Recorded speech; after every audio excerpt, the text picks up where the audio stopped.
Wow, nako. Unang-una sa lahat, thank you Marie sa pagsulat na to. Yes, Di ba? ayan. At dahil dyan, maikilala natin itong dalawang lola, itong mga super lola natin. Good evening po sa inyo. Good evening po, ma'am. Lola Minda at Lola Amalia. Sino po mas nakatatanda? Ako po. Ikaw si ate. Opo. Ilan po kayong magkakapatid talaga?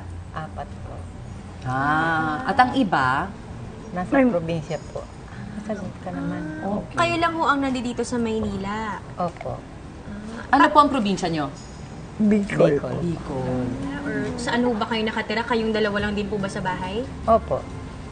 Sanay na po kaming dalawa na talagang gusto namin yung hindi kami iaasa ng kahit kanino namin kamag-anak. Dahil nakakakilos pa naman po kami. Malakas pa po kami. Kaya lang po nagka-diferensya ang aking mata at nagkaroon ako ng advanced glaucoma. Kaya balit po dumating sa panahon na ganito na parang kapos na kapos kami sa pangangailangan. Ay ngayon, kaya kahit na nga po sinasabi nilang marami pong sasabing hindi namin kaya. Ay kaya po namin talagang magtrabaho. Kasi ayaw po namin magkaperwisyo ng kapwa namin. Kasi mahirap din naman po yan na, siyempre mahirap din naman yung mapupuntahan mo. Tapos imbis na mapupunta doon sa pangangailangan nila, balik, kahati ka pa. Di kawawa naman, di, dalawa na kami pareho naghihirap, di ba? Naisip nyo pa yung iba, kahit sila mas malaka. Kung kayo malakas, mas malaka. Wala ko kayong mga pamangkin dito? Pamangkin? Wala. Sapat naman po ba ang kinikita ninyo sa pagtitinda? Dati ho, ma'am, sapat na kukuha po namin ng pang-upa. Pero nga po ngayon nagkasakit ako ng glaucoma. Yung binibinta namin na napupunta lang po sa gamot ko. Kaya, siyempre, minsan madami kaming nabenta kung wala na akong gamot. Hindi ko kasi pwedeng itigil ang pagpatak sa mata ko kasi tuluyan na po akong mabubulag. Kaya ngayon, marami ng tao na doon sa may malapit din naman, doon sa may pag-ibig, inaano naman po kami.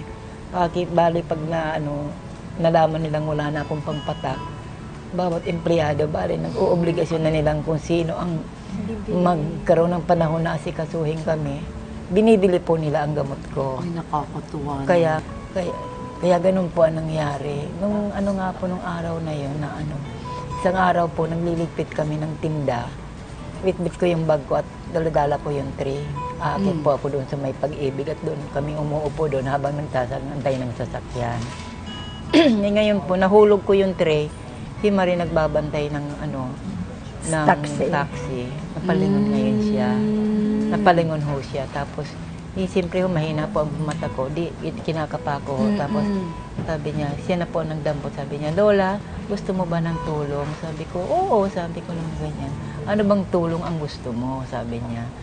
Sabi ko, kahit ano ba, kung ano ba ang bukal sa kalooban yun, malugod naman namin tatanggapin, malugod namin tatanggapin, sabi ko. Pero talagang nangangailangan kami ng tulong. 2 beses ko po inulit sa kanya. Pero wala po akong sinabing kung anong mga bagay-bagay na gusto namin. Basta parang na lang, kung ano lang ang maaabot nilang kaya nilang ibigay sa amin, tanggap ko lang namin po. Paano nalaman niyo po ba na ang ginawa pala ni Marie, nag-post siya sa internet at ng inyong larawan ba o video? Nakarating po sa inyo yun? Hindi ko po masyadong kasi rin po yung isip ko. Parang narinig ko rin nga siya na magpo-post siya. Pero hindi ko po alam yan mga term mga term na ganyan. Kaya nung doon nakatira po kami nung nakatira kami sa Makati. Tatakbuhan yung mga taong ba yung araw na yon. Nagsabing viral daw sa FB. Natakot siguro kayo, baka nakakahawa yun. Hindi nga po, hindi nga. Talaga sabi ko, alam yan. Di ba? Ano kaya yung viral ang FB na yan, sabi ko. Anong viral? Nanay, viral na kayo, ma. FB, hindi po kami, hindi pumasok kami sa bahay at lang kami. Ay, ito nga po, nagkasakit nga po ito, talagang wala kaming pera. Yung nga pong tinitirhan namin na may kapatid. Madaling araw po, nagpila yun para... Kasi wala po kaming masahe papunta sa center.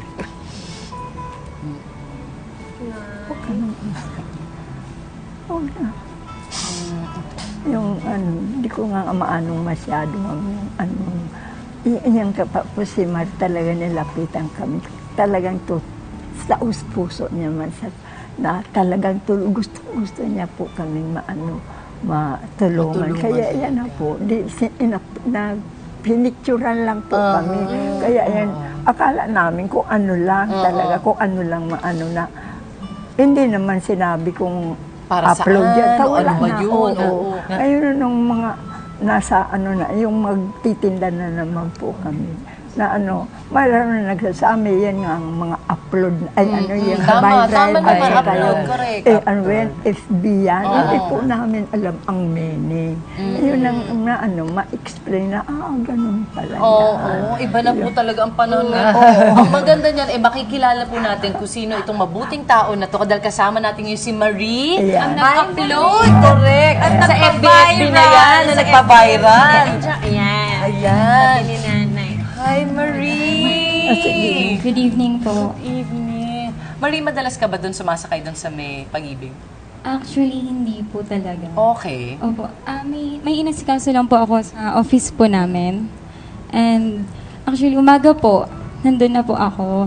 Nabutan po ako ng lunch break. Kaya bumalik po ako ng hapon. Noon ko po sila nakita. Yun nga po, hindi ko po natiis, nilapitan ko po sila. Kasi talaga po, sabi ko, kahit pa paano, kahit makapag-abot lang po ako ng kung ano po, at noong una palihim ko lang po talaga silang pinipicturean. Talaga kasi nahihiya po ako. Nung lumapit na po ako sa kanila, ang sabi ko po, bakit nandun pa po sila? Asan po ba yung mga kamag-anak nila? Or bakit, anong oras na po nandun pa din? Ang sabi po nga nila sa akin, ganun nga doon ginagawa nila na nagtitinda sila. Wala po silang kasamang iba, sila lang po. Maalala. Opo, talagang naging inspirasyon ko po na i-post sa Facebook yun kasi kahit papaano po, sa ganung paraan, sa ganung way po, umaasa po ako na sana mapansin din sila ng iba. Na sana sa way na ginawa ko, may mga taong tumulong po sa kanila or makita pa sila ng kamag-anak nila para maisip po na sana hindi na lang nila pinapayagan na ganun yung gawin nila lola. Kayo naman mga lola, ano pa po mahihiling nyo para sa isa't isa? Kumbaga wish nyo para sa inyong kapatid? Or message niyo po sa message. isa't isa. Ang gusto ko po sa kapatid ko na wag na lang sana siya maging sakitin at alam niyo ho naman, kahit na may tumutulong na sa amin, bali po parang maging, kahit na po mayroon ng tumutulong, wag naman sana siya lagi nagkakasakit kasi lalo naman po akong nalulungkot pag nagkakasakit siya. Kaya po, pag nga po ay may sakit siya, hindi na po ako mapakali. Wala na akong tulog dahil madalas pong marami siyang karamdaman, inuubo, ginaganyan. Kasi mahina po talaga ang katawan nito kahit paano. Nung bata pa kayo. Opo, kahit talaga po siyang sakit sa So amin. good health para kay Lola Minda. Lola Minda, ikaw naman, ano naman wish mo Ang wish ko po sa kanya. kay Lola? Ang wish ko po kasi sa kanya, huwag lang po kami magkahiwalay ng dalawa. Na kami na lang pong dalawa nagtutulungan. Ayaw na po namin maano yung aming kamag-anak. Bahala na. Talaga malakas pa naman po ako. Gusto nakakapagtrabaho pa naman po ako. Kaya lang kung nagkasabay po kasi kami nagkasakit. Nagkasakit. So, mahirap. Nasira na yung kanyang mata.